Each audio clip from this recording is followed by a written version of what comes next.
Welcome back to AM Northwest. It's time to start thinking about your holiday gift giving. And our next guest has great ideas for the book lovers on your list. We welcome back publisher and New York Times bestselling author Anna David. Good to see you again.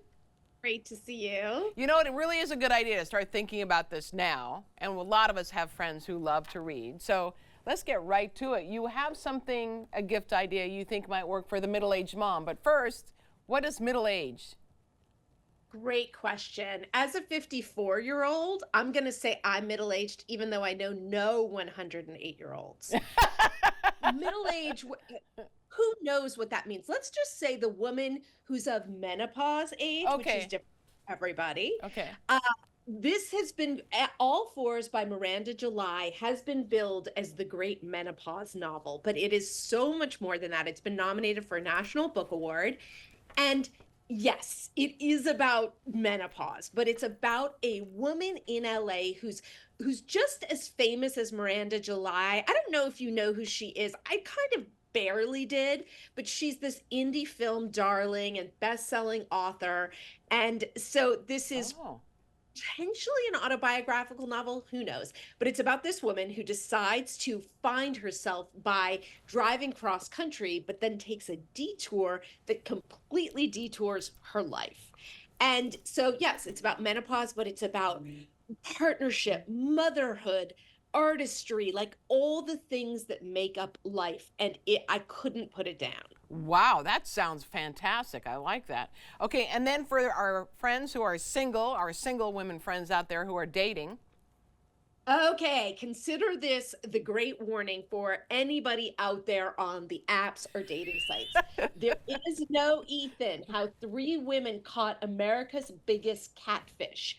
This was so good. It kind of felt like a podcast. Yeah. And so it's about, so this woman, Anna Akbari, is a NYU sociology professor. And so it starts as this first person, her experience meeting someone online who goes by the name Ethan and love bombs her. And I don't know if you can see Ernie's tail, but he can't stay away from you. He's not falling all over.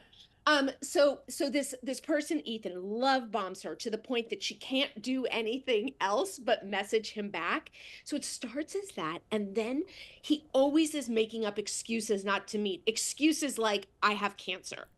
And then she finds these other women I know who have this also story. had these similar actions with him. Yeah. Yes. And then they sort of Nancy Drew it and figure out who it is. Wow. It is so chilling and so good and ultimately very satisfying. Oh, yes, that is a great story. I love that. Okay. Oh, that's a good one. All right, for the intellectual on your list.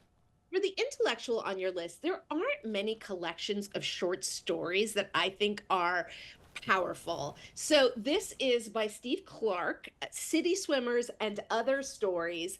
And he is a filmmaker. He's an artist. He's this multi-talented writer who worked at the Paris Review. And these are just short stories that are really delicate and talk about pivotal moments. It's all fiction. So he really depicts pivotal moments in this way that's subtle and brilliant. And I just know the intellectual in your life will love it. Okay. And then how about for the literary obsessive? Okay, Didion and Babbitts. This is fresh off the press. In fact, it came out yesterday. Wow. But I got an advance copy. Now, I am potentially embarrassed to say that I didn't even know who Eve Babbitts was when I got this book, and I had barely read Joan Didion, which felt almost sacrilegious. Oh my God. But it's I love a story about Los Angeles literary history and also about feuding women. So Eve Babbitts, it turns out, was this writer, this kind of very self-destructive writer in the 60s in LA who was always verging on being the next big thing, but it never happened. And then her frenemy, Joan Didion, became this international icon. And the author, Lily Analick, brought Eve back from obscurity when she wrote her first book about Eve Babbitt's, which is called Hollywood's Eve. And this is about their relationship. And instead of sort of painting Joan Didion as this perfect, brilliant person, she comes across as loveless, as passionless, as cold, as calculating, as basically the opposite of Eve Babbitt's, whose flame really burned too bright. So good. Wow, that sounds absolutely incredible. These are great books, Anna. Thank you so much. So we're going to put the list on our website at k2.com. You're the best, Anna, thank. And give a hug to Bernie for me. He says goodbye. Yeah, the baby, yes. All right, we'll be right back with more AM Northwest.